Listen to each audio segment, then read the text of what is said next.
हादसे तो जिंदगी के साथ लगे ही रहते हैं, ये ना हो तो जिंदगी जिंदगी ना रहे। ये कहना था फारूक शेख का। हादसे जिंदगी के कैटलिस्ट हैं, ये उसे जिंदा दिल बनाने के लिए पुश करते हैं।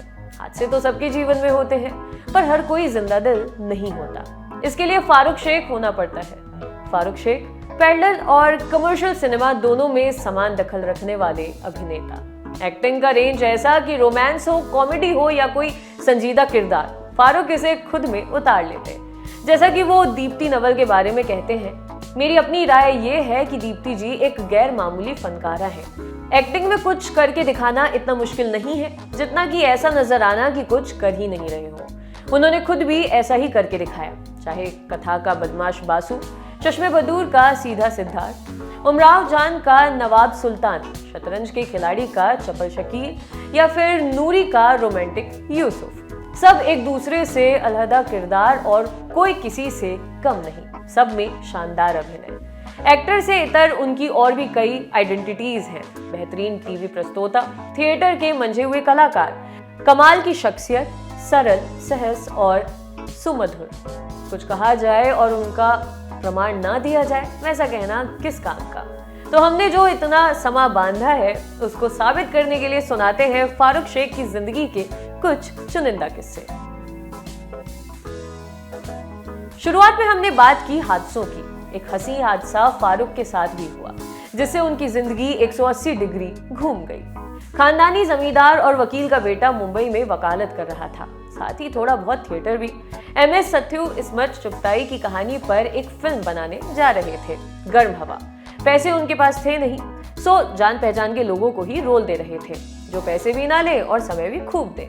इसी जान पहचान में सथ्यू साहब ने फारूक शेख से संपर्क किया और उन्हें फिल्म के लीड बलराज साहनी का छोटा भाई बनने की पेशकश की। फारूक साहब ने ऑफर एक्सेप्ट कर लिया।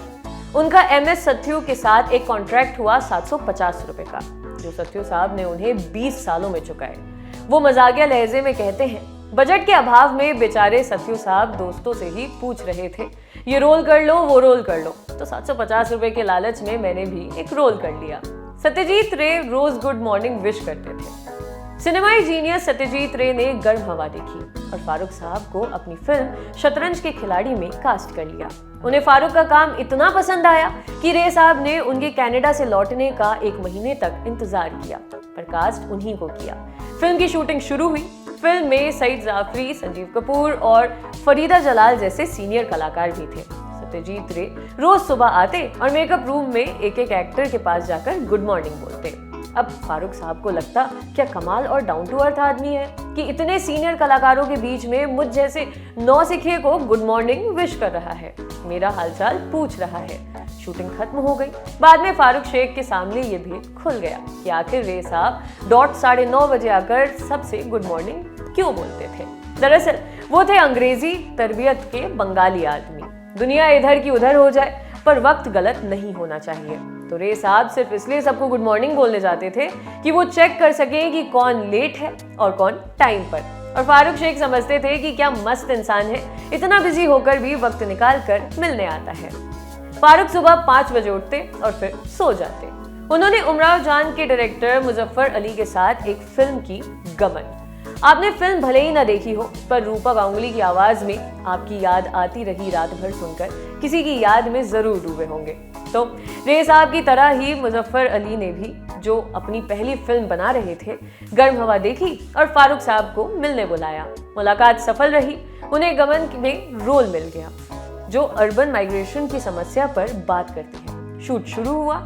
इसका एक शेड्यूल लखनऊ के कोटवारा में भी सेट था। इस शूट पर फारूक साहब सुबह 5 बजे ही उठ जाते। आप सोच रहे होंगे कि सुबह का शूट रहता होगा, लेकिन नहीं, वो इतनी जल्दी उठते थे सुबह की नमाज पढ़ने। अब आप कहेंगे कि ये तो अच्छी बात है, इसमें बताने जैसा क्या है। तो होता ये था कि वो 5 बजे सुबह उठते, नमाज पढ़ते और फिर सो जाते। उसके बाद उठते कहीं 11 बजे के आसपास। मुजफ्फर अली ने तंजिया लहजे में एक बार फारूक साहब से कहा था, मुझे पता चला आप लखनऊ आते हैं और चले जाते हैं, अब लगता है आपको कोटवारे ही बुलाना पड़ेगा, वहाँ लोग आपको याद करते हैं। वो आपकी यूनिट में एक शख्स था जो 5 बजे उठकर नमाज पढ़ता था और फिर सो जाता था।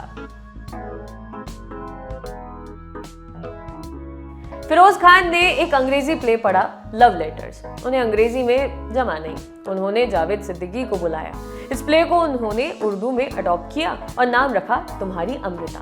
प्ले का डिजाइन कुछ ऐसा है कि इसमें सिर्फ 2 लोग बैठकर खत पढ़ते हैं, तो इन लोगों को लगा बहुत चलेगा नहीं, अब लिख गया है तो प्ले कर ही लेते हैं। प्ले के 2-4 शो किए गए।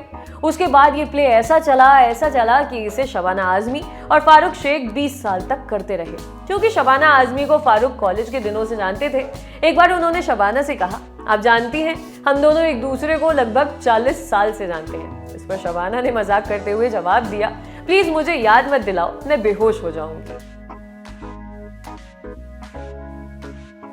फारूक साहब ने टीवी किया, रेडियो किया, थिएटर किया, फिल्में भी की, लेकिन कुछ भी सिर्फ पैसे के लिए नहीं किया। वो कहते हैं बहुत ज्यादा काम मिस्टर फारूक शेख के लिए स्वास्थ्यकर नहीं है। मैं पैसे के लिए काम नहीं करता, पैसा मेरे लिए काम करता है। जिस जमाने में उनके समकालीन 1 दर्जन फिल्में साइन करके बैठे थे, उस जमाने में वो फिल्में रिजेक्ट कर रहे थे। उनके पास भी मौके आए। नूरी फिल्म की सफलता के बाद एक समय आया जब उनके पास एक के बाद एक लाइन से 40 फिल्मों के प्रपोजल्स थे। उन्होंने सब ठुकरा दिए क्योंकि वो सारे नूरी सरीखे ही रोल थे। पैसा उनके लिए सिर्फ रोजी रोटी का एक साधन रहा। रोजी रोटी के लिए उन्होंने बेहतरीन काम किया, अपने करियर को वर्सेटाइल बनाने की भरपूर कोशिश की और इसमें सफल भी रहे। आपके लिए रिपोर्ट तैयार की थी हमारे साथी अनुभव ने। मैं हूं हर्षदा। देखते रहिए लंदन टॉप सिनेमा। शुक्रिया।